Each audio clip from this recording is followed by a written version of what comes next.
आपण आता पनीर भुर्जी बनवणार आहे।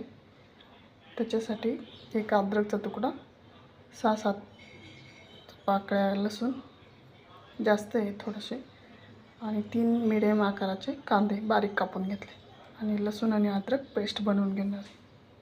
तेल टाकलं, तेलामध्ये अद्रक लसूणची पेस्ट टाकली, त्यानंतर याचा कांदा टाकायचा।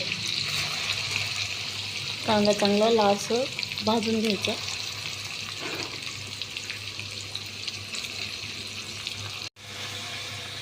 त्यानंतर 2 लाल टमाटो घ्यायचे, मीडियम आकाराचे, ते बारीक कापून घ्यायचे। आपण टोमॅटो मस्त छान बारीक करून घेतला आहे आणि कांद्याची पण छान कलर आला आहे, कांद्याला लालसर भाजून घेतला।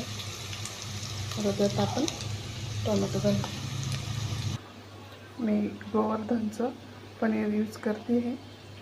तुम्हाला जे आवडत असेल, जे नेहमी तुम्ही यूज करत असाल ते वापरू शकता। आणि हे आता आपल्याला या किसणीच्या सहाय्याने किसून घ्यायचं आहे। पनीर छान किसलं गेलं। आता मी किचन किंग मसाला यूज करणार आहे। तुम्हाला वाटलं तर तुम्ही पनीर मसाला पण टाकू शकता। मस्त कांदा, टोमॅटो, अद्रक पेस्ट, लसूणची पेस्ट छान परतली गेली तेल सुटेपर्यंत। आता त्यात लाल मसाला टाकायचा, जो आपल्या घरामध्ये उपलब्ध असेल, जो नेहमी आपण यूज करतो तो, किंवा लाल मिरची पावडर आपल्या चवीनुसार। आपल्याला जेवढं तिखट लागतं त्यानुसार घालायचा, किंवा माणसं घरात जेवढे असतील त्यांच्याप्रमाणे। आम्हाला जरा तिखट जास्त लागतं म्हणून मी आणि थोडी हळद टाकायची। 2 सेकंद परतायचं आणि त्यात किचन किंग मसाला किंवा तुम्ही जो पनीर मसाला यूज करणार असाल तो टाकू शकता चवीनुसार।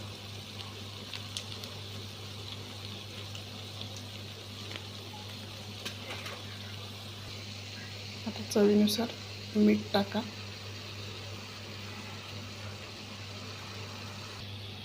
आणि पनीर पण टाका त्याच्यात लगेच,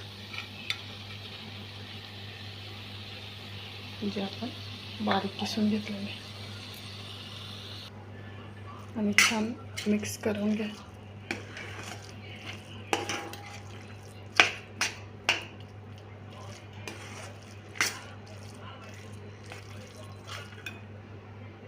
तुम्ही बघू शकता मस्त छान तेल सुटलं आहे। अगदी सोपी भाजी आहे ही, झटपट करायला काही नसल्यावर अगदी 10 मिनिटात होते आणि खूप सुंदर लागते।